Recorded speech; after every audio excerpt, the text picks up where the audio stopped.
सबको मेरी राम राम। राम कहानी सुनने के लिए आप सबका बहुत बहुत धन्यवाद। पिछली कहानी में आपने सुना कि सीता जी राम जी की अंगूठी देखकर सोचती हैं कि इसे यहाँ कौन लाया है।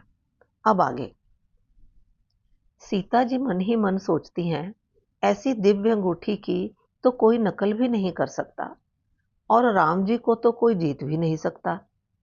फिर ये यहाँ कैसे आई, बहुत सोच में पड़ जाती हैं।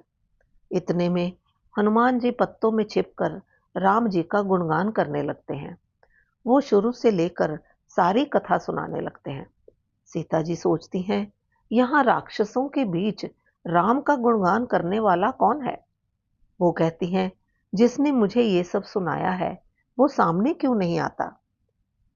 यह सुनकर राम जी पत्तों के पीछे से निकलकर उनके पास आ जाते हैं, माता को प्रणाम करते हैं और उन्हें बताते हैं कि मैं राम जी का दूत हूँ, यह अंगूठी मैं ही लाया हूँ।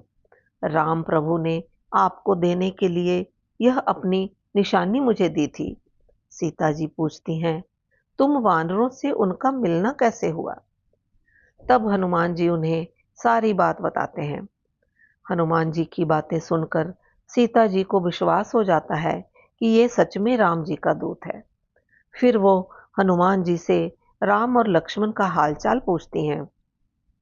हनुमान जी सीता जी को बताते हैं कि कैसे राम जी हर पल सीता जी को याद करते रहते हैं। हनुमान जी सीता जी को कहते हैं कि मैं चाहूं तो आपको अभी यहां से लेके जा सकता हूं, लेकिन मेरे प्रभु राम की आज्ञा नहीं है। उन्होंने मुझे सिर्फ आपका पता लगाने भेजा है। कहते हैं, माता आप कुछ दिन और धीरज रखो, राम वानरों सहित यहाँ आएंगे और आपको ले जाएंगे।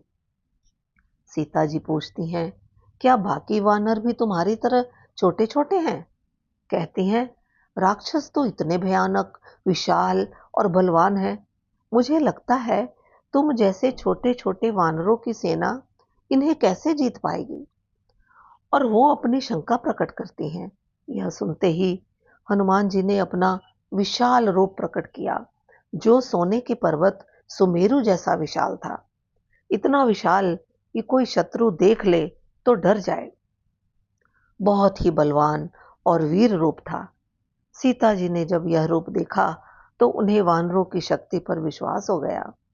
हनुमान जी कहते हैं, माता हम वानरों में इतनी बल और बुद्धि तो होती नहीं, मगर राम प्रभु की कृपा से हम राक्षसों पर विजय जरूर पाएंगे। कहते हैं, प्रभु की कृपा हो तो एक निर्बल भी महान बलवान को मार सकता है। हनुमान जी का राम जी में इतना विश्वास और प्रेम देखकर सीता जी बहुत खुश होती हैं। उन्हें विश्वास हो जाता है कि ये सच्चा राम भक्त है। आगे की कहानी अगली बार। तब तक राम राम।